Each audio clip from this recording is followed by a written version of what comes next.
warahmatullahi wabarakatuh. Kami dari kelompok 4 akan mempresentasikan tentang kasus nomor 4. Perkenalkan, saya Amanda Clarita Dian Caroline dengan nomor NIM P2722000255154 dengan rekan saya Ica Iswara Putri dengan NIM P2722000255164 dengan rekan saya Sofina Praditya dengan NIM P2722000255183 dan ini rekan saya yang terakhir. Saya Lara Ina Rain Al-Hasbi dengan NIM P2722000255167. Selamat menyaksikan. Nah, di sini saya akan membacakan contoh kasusnya. Yang pertama, pada kasus 4 yaitu seorang anak menderita gangguan pencernaan kronis, berat badannya tidak bertambah dan sering BAB dengan tinja berminyak. Pemeriksaan menunjukkan bahwa ia kekurangan enzim lipase sehingga tidak mampu mencerna lemak dari makanan dengan baik. Selanjutnya ada topiknya. Yang pertama yaitu fungsi enzim lipase dalam pemecahan lipid menjadi asam lemak dan gliserol.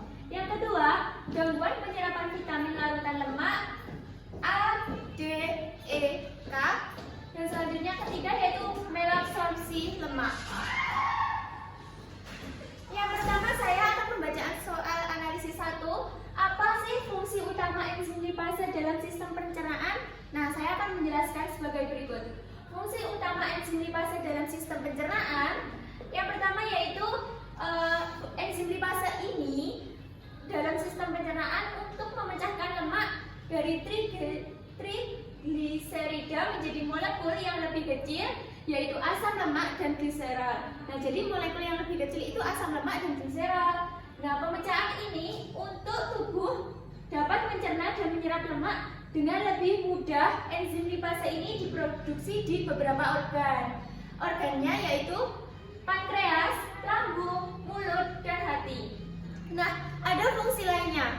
Fungsi lainnya yaitu menyerap nutrisi dari makanan dengan cara memecah lemak menjadi partikel kecil agar dapat diserap usus halus dan masuk ke aliran darah. Yang kedua yaitu memecah lemak dengan caranya mengubah trigliserida menjadi asam lemak dan gliserol dengan bantuan garam empedu.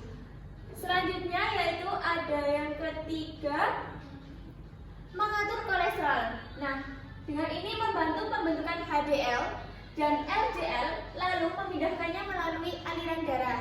Yang keempat, membantu bayi mencerna lemak ASI. Biasanya dengan caranya memecah lemak susu menjadi asam lemak bebas dan gliserol agar mudah dicerna bayi. Yang kelima, menjaga ketersediaan energi, mengatur pemecahan lemak hanya saat tubuh membutuhkannya, sehingga energi itu tersimpan menjadi secara optimal. Nah, yang selanjutnya ada apa dampak dari malabsorpsi lemak dalam tubuh? Dampaknya ada yang pertama ada kekurangan vitamin larut lemak seperti vitamin A, D, E, dan K tidak dapat diserap oleh tubuh tanpa adanya lemak. Yang kedua ada kehilangan berat badan yang tidak diinginkan. Dan yang ketiga ada gangguan pada sistem imun. Yang keempat ada menyebabkan masalah penglihatan. Dan yang terakhir ada anemia. Soal analisis selanjutnya yaitu tentang bagaimana cara mengelola kondisi tersebut secara medis, yaitu yang pertama yaitu kekurangan enzim lipase menyebabkan gangguan pemecahan dan penyerapan lemak sehingga anak beresiko defisiensi vitamin larut lemak dan gagal tumbuh. Pendekatan medis bertujuan menggantikan enzim yang hilang, menyesuaikan pola makan agar lemak lebih mudah diserap, serta memastikan kecukupan vitamin dan pemantauan tumbuh kembang secara berkelanjutan. Langkah-langkah utamanya yaitu dengan cara pemberian terapi pengganti enzim pankreas setiap kali makan.